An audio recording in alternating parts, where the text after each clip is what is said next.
ಶಬರಿಮಲೆಗೆ ನಾನು ಬಹಳಷ್ಟು ಸಲ ಹೋದಾಗ ಒಂದು ಜಿಜ್ಞಾಸೆ ಯಾವಾಗ್ಲಿತ್ತು, ಧರ್ಮಶಾಸ್ತ್ರ ಯಾರು, ಅಯ್ಯಪ್ಪ ಯಾರು, ಮಣಿಕಂಠ ಯಾರು ಎಂಬ ಒಂದು ಪ್ರಶ್ನೆ. ಮಣಿಕಂಠನ ಬಗ್ಗೆ ನಾವು ಮೂವಿಗಳಲ್ಲಿ ನೋಡಿದ್ದೇವೆ. ಹೌದು, ಪಂದಳದ ರಾಜನಿಗೆ ಕಾಡಿನಲ್ಲಿ ಸಿಕ್ಕಂತ ಪಂಪಾ ನದಿ ತೀರದಲ್ಲಿ ಸಿಕ್ಕಂತಹ ಮಗು ತನ್ನ ಅರಮನೆಗೆ ತರ್ತಾನೆ. ಆ ನಂತರ ಅವನಿಗೆ ಸ್ವಂತ ಮಗು ಆಗುತ್ತೆ. ಆ ನಂತರ ಅವನ ಹೆಂಡತಿಗೆ ಮತ್ಸರ ಆಗಿ, ಅಂದ್ರೆ ಈ ಪಂದಳದ ರಾಜಪೀಠ ಇವನಿಗೆ ಮಣಿಕಂಠನಿಗೆ ಹೋಗುತ್ತೆ ಎಂಬಂತಹ ಒಂದು ಮತ್ಸರದಿಂದ ಏನ್ ಮಾಡ್ತಾನೆ, ಹುಲಿಯ ಹಾಲು ಬೇಕು ಅಂತ ಹೇಳಿ ಒಂದು ಉದರಶೂಲೆಯ ಒಂದು ನೆಪ ಹೇಳಿಕೊಂಡು ಕಾಡಿಗೆ ಹೋಗ್ತಾನೆ. ಕಾಡಿಗೆ ಹೋದಂತಹ ಮಣಿಕಂಠ ಅಲ್ಲಿ ಹೋಗಿ ಮಹಿಷಿಯನ್ನು ಬರುವಾಗ ಹುಲಿಯ ಮೇಲೆ ಏರಿಕೊಂಡು ಬರ್ತಾನೆ. ಬಂದಾಗ ಇಲ್ಲಿ ರಾಜಶೇಖರನಿಗೆ ಗೊತ್ತಾಗುತ್ತೆ ತನ್ನ ಮಗ ಮಣಿಕಂಠ ಆತನು ಹರಿಹರ ಪುತ್ರ ಎಂಬುದಾಗಿ. ಆ ಹರಿಹರ ಪುತ್ರ ಅಲ್ಲಿ ಮತ್ತೆ ನಾನು ಪಂದಳದಲ್ಲಿ ಇರುವುದಿಲ್ಲ, ನಾನು ಇರುವುದಕ್ಕೆ ಶಬರಿಮಲೆಯಲ್ಲಿ ವ್ಯವಸ್ಥೆ ಮಾಡಿಕೊಡ್ಬೇಕು ಅಂತ ಹೇಳ್ಕೊಂಡು ಬಾಣ ಪ್ರಯೋಗ ಮಾಡ್ತಾನೆ. ಅದರ ಮಧ್ಯೆ ಏನಾಗ್ತದೆ ಅಂದ್ರೆ ಒಬ್ಬ ಈ ಮಹಿಷಿ ಸತ್ತಾಗ, ಮಹಿಷಿಗೆ ಮೋಕ್ಷ ಆದಾಗ ಅಲ್ಲಿ ಒಂದು ಕನ್ಯೆ ಪ್ರತ್ಯಕ್ಷ ಆಗ್ತಾಳೆ, ಅಂದ್ರೆ ಶಾಪಗ್ರಸ್ತೆ. ಅವಳು ಮಣಿಕಂಠನ ಹತ್ರ ಕೇಳ್ತಾಳೆ, ನನಗೆ ನಿನ್ನ ಮೇಲೆ ಇಷ್ಟ ಆಗಿದೆ, ನೀನು ನನ್ನ ಮದುವೆ ಆಗ್ಬೇಕು ಅಂತ. ಆಗ ಮಣಿಕಂಠ ಹೇಳ್ತಾನೆ, ನಾನು ಶಬರಿಮಲೆಯಲ್ಲಿ ನೆಲೆಸ್ತೇನೆ, ಎಲ್ಲಿಯ ತನಕ ನನಗೆ ಕನ್ನಿಸ್ವಾಮಿಗಳು ಅಂದ್ರೆ ಫಸ್ಟ್ ಟೈಮ್ ಶಬರಿಮಲೆಗೆ ಬರುವವರು ಬರೋದಿಲ್ವೋ ಆ ವರ್ಷ ನಾನು ನನ್ನ ಮದುವೆ ಆಗ್ತೇನೆ ಎಂಬುದಾಗಿ ಅವಳು ಕಾಯುತ್ತಾ ಕೂತ್ಕೊಂಡಿದ್ದಾಳೆ. ಹಾಗಾಗಿ ಅಲ್ಲಿದ್ದಂತಹ ಮಾಲಿಗಪುರತಮ್ಮ ಏನಿದ್ದಾರೆ ಅದು ಮಹಿಷಿ ಇದು ಈ ಋಷಿಪತ್ನಿ ಕಾಯುವಂತಹ ಜಾಗ ಎಂಬುದಾಗಿ ಒಂದು ಮಿತ್, ಆ ಒಂದು ತಪ್ಪು ಕಲ್ಪನೆಯ ಕಥೆಯನ್ನು ನಿಮಗೆ ಸಿನಿಮಾದಲ್ಲಿ ತೋರಿಸಿದ್ದಾರೆ. ಅದು ಕನ್ನಡದಲ್ಲಿ ಅಲ್ಲ, ಮಲಯಾಳಂನಲ್ಲಿ ಕೂಡ ಅದೇ ಕಥೆ ಇರುವಂತ ತೋರಿಸಿದ್ದಾರೆ. ಆದ್ರೆ ಅದು ಸತ್ಯ ಅಲ್ಲ. ಆ ಸತ್ಯ ಶೋಧನೆ ಮಾಡ್ತಾ ಹೋದಾಗ ನನಗೆ ಬಹಳಷ್ಟು ವಿಷಯಗಳು ಇದರ ಬಗ್ಗೆ ಸಿಕ್ತು ನನಗೆ. ಅದೆಲ್ಲ ವಿಷಯಗಳು ಜೊತೆಗೆ ನಾವು ದೊಡ್ಡ ಪಾದ ಕೆಲವರು ಮಾಡಿದಾಗ ಅವರಿಗೆ ಕರಿಮಲೆ ಅಂತ ಗೊತ್ತಿರುತ್ತೆ. ಕರಿಮಲೆ, ಆಮೇಲೆ ಇಂಜಿಪಾರ ಮಲೆ, ಉಡುಂಬಾರ ಮಲೆ, ಈ ತರ ಒಂದು 5-6 ಅಲ್ಲಿ ಕೋಟೆಗಳೆಲ್ಲ ಸಿಗುತ್ತೆ. ಅಲ್ಲೆಲ್ಲ ಅವಶೇಷಗಳಿದೆ. ಆ ದೊಡ್ಡ ಪಾದ ಮಣಿಕಂಠ ಹೋದ ಜಾಗ ಅಂತ ಹೇಳ್ತಾರೆ. ಎಲ್ಲ ಮುಗಿಸ್ಕೊಂಡು ಆಮೇಲೆ ಶಬರಿಮಲೆಗೆ ಬರ್ತಾನೆ ಎಂಬುದಾಗಿ ಕೆಲವರಿಗೆ ಗೊತ್ತಿದೆ, ಹೆಚ್ಚಿನವ್ರಿಗೆ ಗೊತ್ತಿಲ್ಲ, ಕೆಲವರಿಗೆ ಗೊತ್ತಿದೆ. ಅದರ ಹಿಂದೆ ಕೂಡ ಮಣಿಕಂಠನ ಕಥೆ ಇದೆ. ಈ ಕಥೆ ಬಗ್ಗೆ ಎಲ್ಲೂ ಪ್ರಸ್ತಾಪ ಇಲ್ಲ. ನನಗೆ ಅದರ ಬಗ್ಗೆ ಫಸ್ಟ್ ಟೈಮ್ ನನಗೆ ಸಿಕ್ಕಿದ್ದು, ನಾನು ಮಲಯಾಳಮದ್ದು ಓದ್ತಾ ಇದ್ದೆ. ಅಷ್ಟೊತ್ತಿಗೆ ನನಗೆ ಒಂದಷ್ಟು ಮಾಹಿತಿಗಳು ವಿ ಮಾಧವನ್ ನಾಯರ್ ಅವರ ಒಂದು ಪುಸ್ತಕ ಇದೆ, ಲಾರ್ಡ್ ಅಯ್ಯಪ್ಪ ಆಫ್ ಶಬರಿಮಲೆ ಎಂಬುದಾಗಿ. ಇದರಲ್ಲಿ ಅದರ ಬಗ್ಗೆ ಒಂದಷ್ಟು ಡೀಟೇಲ್ಸ್ ಕೊಟ್ಟಿದ್ರು. ನನಗೆ ಆಕ್ಚುಲಿ ಈ ಪುಸ್ತಕ ಕೂಡ ಒಂದು ಆಧಾರ ಕೃತಿ ಆಗಿದೆ. ಮಾಧವನ್ ನಾಯರ್ ಅವರು. ಅದೇ ರೀತಿ ಶ್ರೀಭೂತನಾಥ ಉಪಾಖ್ಯಾನ ಎಂಬುದಾಗಿ ಇದೆ. ಇದು ಆಕ್ಚುಲಿ ಶಬರಿಮಲೆಯ ಬಗ್ಗೆ, ಅಯ್ಯಪ್ಪನ ಬಗ್ಗೆ ಮಾಹಿತಿ ಇರತಕ್ಕಂತಹ ಇದು ಮಲಯಾಳಮಲ್ಲಿದೆ. ಆಮೇಲೆ ಇದನ್ನು ಶ್ರೀ ವಿ ಅರವಿಂದ ಸುಬ್ರಹ್ಮಣ್ಯವರು ಬರೆದಿದ್ದಾರೆ. ಇದು ಭೂತನಾಥನ ಚರಿತ್ರೆ. ಸೊ ಶೌರ್ಯಮಲೆ ಇದೆಲ್ಲದರ ಆ ಒಂದು ಎಸೆನ್ಸ್ ಅನ್ನು ಕ್ಯಾಪ್ಚರ್ ಮಾಡಿಕೊಂಡು ಬರೆದಂತಹ ಪುಸ್ತಕ. ಕಾಪಿ ಅಲ್ಲ, ಎಸೆನ್ಸ್ ಅನ್ನು ಕ್ಯಾಪ್ಚರ್ ಮಾಡಿಕೊಂಡು ಬರೆದಂತಹ ಪುಸ್ತಕ ಶೌರ್ಯಮಲೆ. ಇನ್ನೊಂದು 2-3 ಪುಸ್ತಕಗಳಿದೆ, ನಾನು ತಂದಿಲ್ಲ. ಸೊ ಇದು 2-3 ಪುಸ್ತಕಗಳು ನನ್ನ ರೆಫರೆನ್ಸ್ ಪುಸ್ತಕ ಅಂತ ಹೇಳ್ಬಹುದು. ಸೊ ಈ ಕತೆ ಎಸೆನ್ಸ್ ಏನಂತಂದ್ರೆ, ಪ್ರಥಮ ಪುರುಷದಲ್ಲಿ ಉತ್ತಮ ಪುರುಷದಲ್ಲಿ ಹೇಳಿದೆ ಅಂದ್ರೆ ಮಣಿಕಂಠ ತನ್ನ ಕಥೆ ಹೇಳಿಕೊಂಡು ಹೋಗ್ತಾನೆ. ಅದು ವಾವರನ ಜೊತೆಗೆ ಯುದ್ಧ ಇರ್ಬೋದು, ವಾವರ ಸೋತಾಗ ಅವನಿಗೆ ಜ್ಞಾನೋದಯವಾಗುವಂಥದ್ದು. ಆಮೇಲೆ ಅವನ ಅರಮನೆಗೆ ಹೋದಾಗ ಅರಮನೆಯಲ್ಲಿ ಅವನ ತಾಯಿ ಉದರ ವೇದನೆ ಅಂತ ಹೇಳ್ಕೊಂಡು ಮಲಗಿದಂತ ಸಂದರ್ಭ ಮಣಿಕಂಠ ಹೇಳ್ತಾನೆ, ನಾನೇ ಕಾಡಿಗೆ ಹೋಗಿ ಹುಲಿಯ ಹಾಲನ್ನು ತರ್ತೇನೆ ಎಂಬುದಾಗಿ. ರಾಜಶೇಖರ ಅದಕ್ಕೆ ಒಪ್ಪುವುದಿಲ್ಲ. ಆಮೇಲೆ ಅಲ್ಲಿ ಒಬ್ಬರು ಋಷಿ ಮುನಿಗಳು ಬರ್ತಾರೆ, ಸಿದ್ಧರೊಬ್ಬರು ಬರ್ತಾರೆ. ಬಂದವರು ಹೇಳ್ತಾರೆ, ಇಲ್ಲ ಅವನು ಹೋಗ್ಲಿ, ಒಳ್ಳೇದಾಗುತ್ತೆ ಎಂಬುದಾಗಿ. ಆಮೇಲೆ ಅವನು ಕಾಡಿಗೆ ಹೊರಡ್ತಾನೆ. ಹಾಗೆ ಬಂದಂತಹ ಮಣಿಕಂಠ ಅವನು ಈಗಿರತಕ್ಕಂಥ ಎರುಮಲೆ, ಆ ಎರುಮಲೆಯ ಸಮೀಪ ಇದು ಬಂದಾಗ ಅಲ್ಲಿ ರಾತ್ರಿಯಲ್ಲಿ ತಂಗ್ತಾನೆ. ತಂಗಿದಂತ ಅವನಿಗೆ ನೈಟ್ ಅಲ್ಲಿ ಫ್ಲಾಶ್ ಬ್ಯಾಕ್ ಅಲ್ಲಿ ಒಂದಷ್ಟು ಮಾಹಿತಿಗಳನ್ನು ನಾನು ಕನೆಕ್ಟ್ ಮಾಡ್ಕೊಂಡು ಹೋಗಿದ್ದೀನಿ ಇದು ಕತೆಗೆ. ಸೊ ಅಲ್ಲಿ ಹೋಗಿದ್ದಾಗ ಅವನಿಗೆ ಒಂದು ಜಿಜ್ಞಾಸೆ ಹುಟ್ಟುತ್ತೆ. ಈಗ ನಾನೊಬ್ಬ 12 ವರ್ಷದ ಬಾಲಕ, 12 ವರ್ಷದ ಬಾಲಕ ಕಾಡಿಗೆ ಒಬ್ಬನೇ ಹೊರಟಿದ್ದಾನೆ. ಅರಮನೆಯವರು ಕಲಿಸಿಕೊಟ್ಟಿದ್ದಾರೆ, ಕುದುರೆ ಏರ್ಕೊಂಡು ಬಂದಿದ್ದಾನೆ. ಈಗ ನಡ್ಕೊಂಡು ಕಾಲ್ನಡಿಗೆಯಲ್ಲಿ ಹೋಗ್ಬೇಕು. ಯಾವ್ದನ್ನು? ಹುಲಿಯನ್ನು ನೋಡ್ಕೊಂಡು. ಹುಲಿ ಒಂದ್ ವೇಳೆ ಅದು ಹೆಣ್ಣು ಹುಲಿ ಆಗ್ಬೇಕು. ಹೆಣ್ಣು ಹುಲಿ ಸಿಕ್ತು ಅಂದ್ರೆ ನಾನು ಏನ್ ಮಾಡ್ಲಿ, ಹಾಲು ಹೇಗೆ ಕರೀಲಿ, ನಾನು ಹೊರಟು ಇಲ್ಲಿ ಯಾಕೆ ಬಂದೆ, ಒಂದು 12 ವರ್ಷದ ಬಾಲಕನಾಗಿ ನಾನು ಇಲ್ಲಿ ಬರುವುದಕ್ಕೆ ನನಗೆ ಪ್ರೇರಣೆ ಹೇಗಾಯ್ತು ಎಂಬುದಾಗಿ ತನ್ನೊಳಗೆ ತಾನು ಪ್ರಶ್ನಿಸ್ತಾ ಹೋಗ್ತಾನೆ. ಆಗ ಅವನಿಗೆ ಒಂದೊಂದೇ ಕ್ಲಾರಿಟಿ ಸಿಗುತ್ತೆ. ಆ ಅಂತ ಸಿಕ್ಕಿದಂತಹ ಕ್ಲಾರಿಟಿಗಳಲ್ಲಿ ಗುರುನಾಥ ಚೈತನ್ಯ ಅಂತ ಇದ್ದಾರೆ, ಮಣಿಕಂಠನ ಗುರುಗಳು. ಆ ಮಣಿಕಂಠನ ಗುರುಗಳನ್ನು ಭೇಟಿ ಮಾಡಿದ ಸಂದರ್ಭದಲ್ಲಿ ಆ ಗುರುವಿನ ಮಗ ಒಬ್ಬ ಇದ್ದ. ಅವನಿಗೆ ಕಣ್ಣು ಕಾಣೋದಿಲ್ಲ, ಆಮೇಲೆ ಮಾತನಾಡೋ ಶಕ್ತಿ ಇಲ್ಲ, ವಾಕ್ಚೈತನ್ಯ ಇಲ್ಲ, ದೃಷ್ಟಿ ಇರ್ಲಿಲ್ಲ. ಅವನನ್ನು ಅಯ್ಯಪ್ಪ ಹತ್ರ ಕರೆದು ಮಾತನಾಡಿಸಿದಾಗ ಅವನಿಗೆ ಮಾತು ಬರುತ್ತೆ, ದೃಷ್ಟಿನೂ ಬರುತ್ತೆ. ಒಬ್ಬ ಸಾಮಾನ್ಯ ಬಾಲಕನಿಗೆ ಇದನ್ನು ಮಾಡೋದಕ್ಕೆ ಹೇಗೆ ಸಾಧ್ಯ ಆಯಿತು? ಆ ಒಂದು ಪ್ರಶ್ನೆ ಮೂಡುತ್ತೆ. ಆನಂತರ ವಾವರನ ಹತ್ರ ಹೋಗ್ತಾನೆ. ವಾವರ ಹೇಳಿಕೆಯಲ್ಲಿ ಅವನು ತುಂಬಾ ಕ್ರೌರ್ಯವನ್ನು, ದಾಷ್ಟ್ಯತನವನ್ನು ಮೈಗೂಡಿಸಿಕೊಂಡವನು. ಅವನ ಹತ್ರ ಹೋದಾಗ ಮಣಿಕಂಠ ಒಬ್ಬನೇ ಹೋಗ್ತಾನೆ, ತನ್ನ ಸೈನ್ಯವನ್ನು ಕರ್ಕೊಂಡು ಹೋಗುದಿಲ್ಲ, ತಾನು ಒಬ್ಬನೇ ಹೋಗ್ತಾನೆ. ಹೋಗ್ಬಿಟ್ಟು ಯುದ್ಧ ಮಾಡ್ತಾನೆ. ಯುದ್ಧ ಮಾಡಿದಾಗ ಅವನು ಅಲ್ಲಿ ಸೋಲೊಪ್ಕೊಳ್ತಾನೆ. ಆಮೇಲೆ ಅವನು ಹೇಳ್ತಾನೆ, ನೀನು ಮನುಷ್ಯ ಅಲ್ಲ, ನೀನು ದೇವ್ರು ಇರ್ಬೇಕೆಂಬುದಾಗಿ. ಗುರುಗಳು ಕೂಡ ಅದನ್ನೇ ಹೇಳ್ತಾರೆ, ನೀನು ಮನುಷ್ಯ ಅಲ್ಲ, ದೇವ್ರು ಇರ್ಬೇಕು, ದೈವಾಂಶ ಸಂಬೂತ ಇರ್ಬೇಕು ಎಂಬುದಾಗಿ ಹೇಳ್ತಾರೆ. ಯಾಕೆ ಹೇಳಿದ? ವಾವರ ಅವನು ನಮ್ಮ ಹಿಂದೂ ಧರ್ಮದ ಯಾವುದೇ ದೇವರನ್ನು ನಂಬಿದವನಲ್ಲ. ಅವನು ನನ್ನನ್ನು ಕಂಡ ತಕ್ಷಣ ನೀನು ದೇವ್ರು ಅಂತಲ್ಲ ಯಾಕೆ ಹೇಳಿದ? ಹಾಗಾದ್ರೆ ಏನೋ ಒಂದು ಶಕ್ತಿ, ನನ್ನಲ್ಲಿರತಕ್ಕಂಥ ಶಕ್ತಿ ಅವನಲ್ಲಿ ಆ ತರ ನುಡಿಸಿರ್ಬೇಕು, ಹಾಗೆ ಬರುತ್ತೆ. ಆನಂತರ ಅವನಿಗೆ ಇನ್ನೂ ಕಳರಿ ಪೈಟ್ ಕಳೀಲಿಕ್ಕೆ ಹೋಗ್ತಾನೆ. ಅವನು ಕಳರಿ ಪೈಟ್ ಹೋದಲ್ಲಿ ಈ ನನ್ನ ಕಥೆಯಲ್ಲಿ ಅದ್ರ ಕಳರಿ ಪೈಟ್ ಫುಲ್ ಸಂಪೂರ್ಣ ಮಾಹಿತಿ ಬರುತ್ತೆ. ಅಲ್ಲಿ ಆ ಕಳರಿ ಪೈಟ್ ಗುರುಗಳನ್ನೇ ಇವನು ಸೋಲಿಸ್ತಾನೆ. ಆ ಗುರುಗಳು ಹೇಳ್ತಾರೆ, ನೀನು ಬಹುಶಃ ಪರಶುರಾಮ ಅಥವಾ ಶಿವ. ಕಳರಿಪೈಟದ್ದು ಮೂಲ ಗುರು ಶಿವನಿಂದ ಪರಶುರಾಮ ಕಲಿತು. ಪರಶುರಾಮಂದ 27 ಕ್ಷೇತ್ರಗಳನ್ನು ಸ್ಥಾಪನೆ ಮಾಡಿದ್ದು ಪರಶುರಾಮರು. ಅವನು ಆ ಗುರುಗಳು ಹೇಳ್ತಾರೆ, ಪಣಿಕರು ಗುರುಗಳು ಹೇಳ್ತಾರೆ, ಬಹುಶಃ ನೀನು ಪರಶುರಾಮ ಅಥವಾ ಶಿವನ ಅವರಿಂದ ಕಲ್ತವನಿರ್ಬೇಕು, ನೀನು ಮನುಷ್ಯನಲ್ಲ, ನೀನು ದೈವಾಂಶ ಸಂಭೂತ ಅಂತ ಆ ಗುರುಗಳನ್ನೇ ಹೇಳ್ತಾರೆ. ಆನಂತರ ಗುರು ಮಗಳು, ಅವಳಿಗೆ ಮಣಿಕಂಠನ ಕಂಡಾಗ ಒಂದು ಇದು ಆಕರ್ಷಣೆ, ಸಹಜವಾದಂತ ಆಕರ್ಷಣೆ ಆಗುತ್ತೆ. ಆಗ ಮಣಿಕಂಠ ಹೇಳ್ತಾನೆ, ನಾನು ಯಾರನ್ನೂ ಮದುವೆ ಆಗೋದಿಲ್ಲ, ನಾನು ನೈಷ್ಠಿಕ ಬ್ರಹ್ಮಚಾರಿಯಾಗಿ ಇರ್ತೇನೆ ಅಂತ. ನೈಷ್ಠಿಕ ಬ್ರಹ್ಮಚಾರಿ ಅಂತಂದ್ರೆ ಜೀವನ ಪರ್ಯಂತ ಯಾವುದೇ ಕಾರಣಕ್ಕೆ ಇದು ಮದುವೆ ಆಗದಿರುವಂಥದ್ದು, ಸ್ತ್ರೀಯರನ್ನು ತಾಯಿಯ ರೀತಿಯಲ್ಲಿ ನೋಡುವಂಥದ್ದು, ಪರಿಪೂರ್ಣ ಬ್ರಹ್ಮಚರ್ಯವನ್ನು ಪಾಲಿಸುವವರು ಜೀವನ ಪೂರ್ತಿ ಅವರು ನೈಷ್ಠಿಕ ಬ್ರಹ್ಮಚಾರಿ ಅಂತ ಹೇಳ್ತಾರೆ. ಮಾಡ್ತೇನೆ ಅಂತ ಹೇಳ್ತಾನೆ. ಆಗ ಅವ್ರಿಗೆ ಹೇಳ್ದೆ, ನೀನ್ ಯಾಕೆ ಇದು, ಆಗ ಅವನು ರಾಜಕುಮಾರ ಅಲ್ವಾ, ರಾಜಕುಮಾರನಾಗಿ ನೀನ್ ಯಾಕೆ ಇಂತ ಒಂದು ಸಂಕಲ್ಪ ಮಾಡಿದ್ದೀನಿ ನೈಷ್ಠಿಕ ಬ್ರಹ್ಮಚಾರಿ ಅಂತ ಕೇಳ್ತಾನೆ. ಇವನ ಹತ್ರ ಉತ್ತರ ಇಲ್ಲ. ಹೌದಲ್ಲ, ನಾನು ಯಾಕೆ ಮಾಡಿದೆ ಅಂತ ಸಂಕಲ್ಪ ಅಂತ ಹೇಳ್ಕೊಂಡು ಹೀಗೆ ಬಹಳಷ್ಟು ರೀತಿಯಿಂದ ಅವನಿಗೆ ಒಂದು ಜಿಜ್ಞಾಸೆ ಆಗುತ್ತೆ. ಆಗ ಅವನು ಮಹಿಷಿಯನ್ನು ಎದುರಿಸ್ತಾನೆ. ಎದುರಿಸಿದಾಗ ಅಲ್ಲಿ ಅವನಿಗೆ ಗೊತ್ತಾಗುತ್ತೆ, ಓ ನಾನು ಹರಿಹರ ಸಂಭೂತ, ಹರಿಹರ ಪುತ್ರ ಎಂಬುದಾಗಿ ಅಲ್ಲಿ ಅವನಿಗೆ ಗೊತ್ತಾಗುತ್ತೆ. ಅವಳನ್ನು ಮಹಿಷಿಯನ್ನು ಮೋಕ್ಷ ಕೊಟ್ಟ ನಂತರ ಅಲ್ಲಿ ಋಷಿ ಪತ್ನಿ ಅಲ್ಲಿ ಇರ್ತಾಳೆ. ಆ ಋಷಿ ಪತ್ನಿಯ ಕಥೆ ಕೂಡ ಇದರಲ್ಲಿ ಬರುತ್ತೆ, ನಿಮಗೆ ಮಹಿಷಿಯ ಕಥೆ ಕೂಡ ಇದರಲ್ಲಿ ಬರುತ್ತೆ.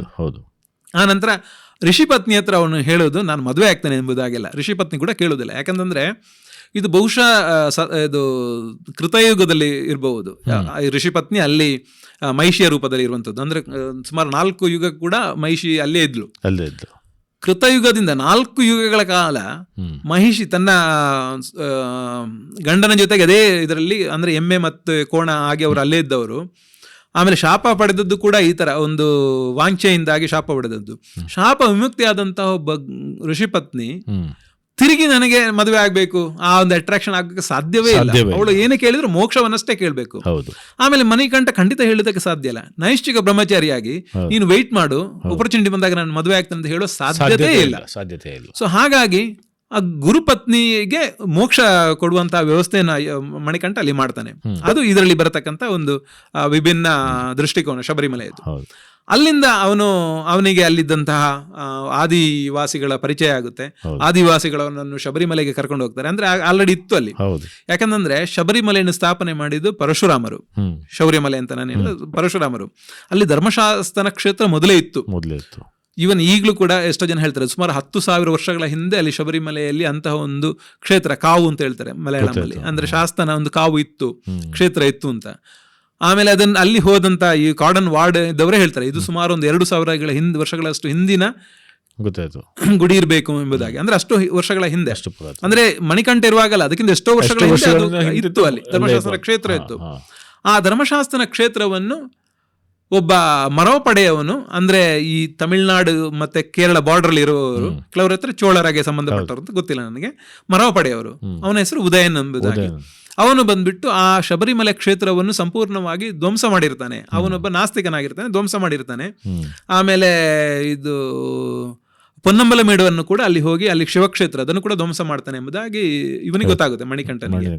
ಅವರೆಲ್ಲ ಬಂದು ಹೇಳ್ತಾರೆ, ನೀನು ಹುಲಿಯನ್ನು ಏರ್ಕೊಂಡು ಬಂದಿದ್ದೀಯಲ್ಲ ಅಂತ ಎಂಬುದಾಗಿ. ಅದರ ಮಧ್ಯೆ ಅವನಿಗೆ ಶಬರಿಯದ್ದು ದರ್ಶನ ಕೂಡ ಆಗುತ್ತೆ, ಶಬರಿಗೆ ಮೋಕ್ಷ ಕೊಡ್ತಾನೆ.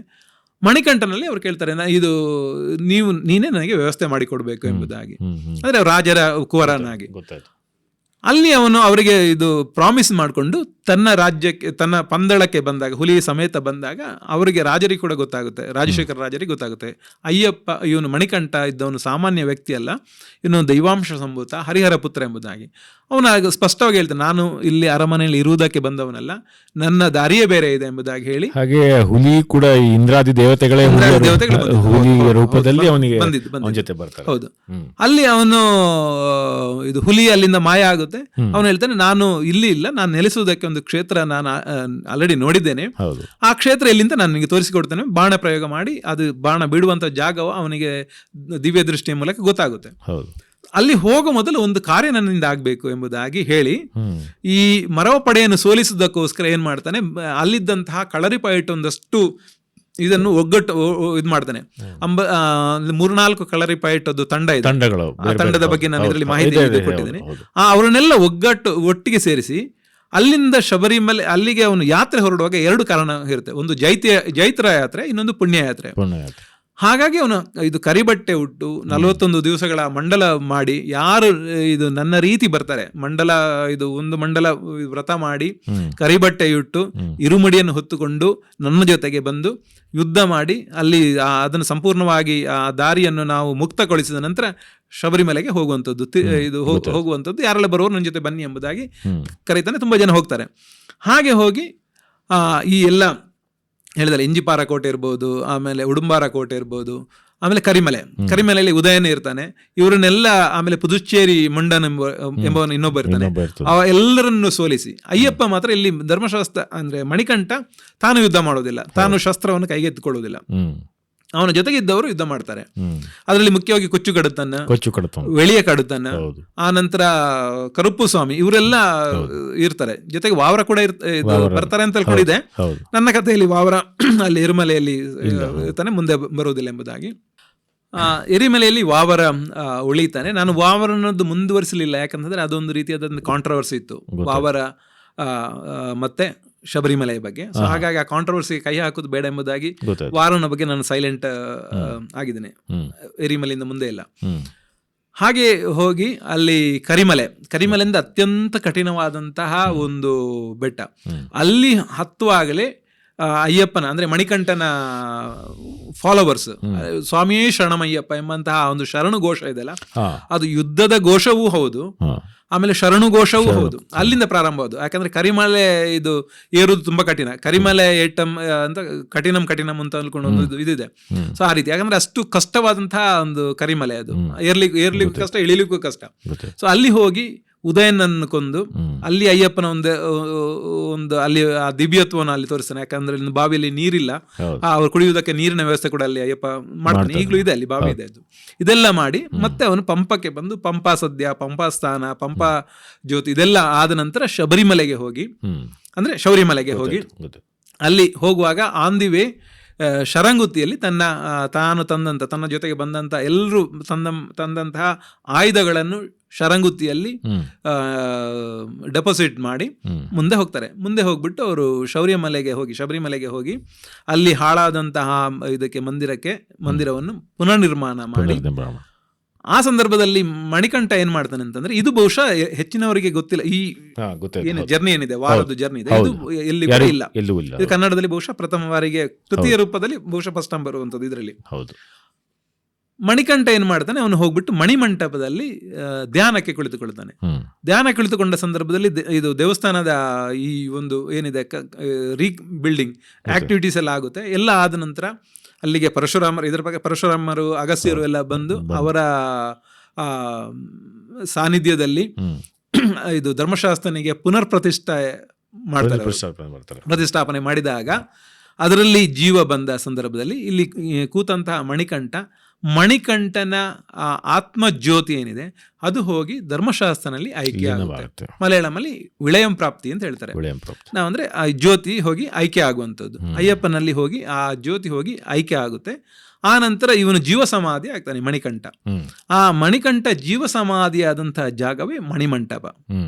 ಶಬರಿಮಲೆಯಲ್ಲಿ ಇರ್ತಕ್ಕಂತಹ 3 ಎನರ್ಜಿ ಪಾಯಿಂಟ್ಗಳಲ್ಲಿ ಅದು ಒಂದು ಮಣಿಮಂಟಪ. ಆಮೇಲೆ ಮೇನ್ ಅಂದ್ರೆ ಇದು ಧರ್ಮಶಾಸ್ತ್ರನ ವಿಗ್ರಹ ಇದು, ಆಮೇಲೆ ಮಣಿಮಂಟಪ, ಜೊತೆಗೆ ಮಾಳಿಗ ಪ್ರಥಮ. ಸೊ ಮಣಿಮಂಟಪದಲ್ಲಿ ಧ್ಯಾನ ಮಾಡಿದಂತಹ ಒಂದು ಎನರ್ಜಿ ಪಾಯಿಂಟ್. ಇನ್ನೊಂದು ಮಾಳಿಗ ಪ್ರಥಮ ಅಂದ್ರೆ ಇವರು ಪಂದಳದ ರಾಜಶೇಖರ ಇದ್ದಾರೆ, ಅವರು ಮೂಲತಃ ಮಧುರೆಯವರು, ಪಾಂಡ್ಯ ವಂಶಕ್ಕೆ ಸೇರಿದವರು. ಅವರ ಅಲ್ಲಿಂದ ಅವರು ಇಲ್ಲಿಗೆ ಪಂದಳಕ್ಕೆ ಬಂದು ನೆಲೆಸಿದ್ದು. ಸೊ ಅವರ ಮನೆ ದೇವರು ಮೀನಾಕ್ಷಿ, ಮಧುರೆ ಮೀನಾಕ್ಷಿ ಅಂದ್ರೆ ದೇವಿ. ಹೌದು, ಮಧುರೆ ಮೀನಾಕ್ಷಿ ಮತ್ತೆ ಸುಂದರೇಶ್ವರ. ಮಧುರೆ ಮೀನಾಕ್ಷಿಯ ಆ ಒಂದು ಎನರ್ಜಿ ಏನಿದೆ ಅದನ್ನು ತಂದು ಇಲ್ಲಿ ಮಾಳಿಗ ಪ್ರಥಮ ಕ್ಷೇತ್ರದಲ್ಲಿ, ಭದ್ರಕಾಳಿಯ ಕ್ಷೇತ್ರದಲ್ಲಿ ಸ್ಥಾಪನೆ ಮಾಡ್ತಾರೆ. ಅದೇ ಭದ್ರಕಾಳಿಯಲ್ಲಿ ಋಷಿಪತ್ನಿ ಅವಳು ಬಂದು ಅದೇ ಇದರಲ್ಲಿ ಅವಳು ಕೂಡ ಆಯ್ಕೆಲಾಗ್ತಾಳೆ. ಹಾಗೆ ಆಯ್ಕೆ ಆದಂತಹ ಕ್ಷೇತ್ರ ಇದು ದೇವಿ ಕ್ಷೇತ್ರವೇ ಇದು ಮಾಳಿಗ ಪ್ರಥಮ. ಮಂಜಲ್ ಮಾತಾ ಅಂತ ಹೇಳ್ತೀವಿ, ಯಾಕಂದ್ರೆ ಅಲ್ಲಿ ಬರೀ ಅರಸಿನ ಮಾತ್ರ, ಅಲ್ಲಿ ದೇವರದ್ದು ಪ್ರಸಾದ ಇರ್ಬೋದು, ಎಲ್ಲವೂ ಅರಸಿನ ಅಲ್ಲಿ. ಮಣಿಕಂಠ ತಪಸ್ಸು ಮಾಡಿದ್ದು ಆಯ್ಕೆ ಆದ ನಂತರ ಅಲ್ಲಿಗೆ ಇದು ಶಬರಿಮಲೆಯದ್ದು ಕತೆ ಮುಗಿಯಿತು. ಯಾಕಂದ್ರೆ ಅದು ಪ್ರಥಮ ಪುರುಷ, ಇದು ಉತ್ತಮ ಪುರುಷದಲ್ಲಿ ಮಣಿಕಂಠ ತಾನು ಐಕ್ಯನಾಗುವ ತನಕದ್ದು ಕತೆ ಅಲ್ಲಿ ಬರುತ್ತೆ.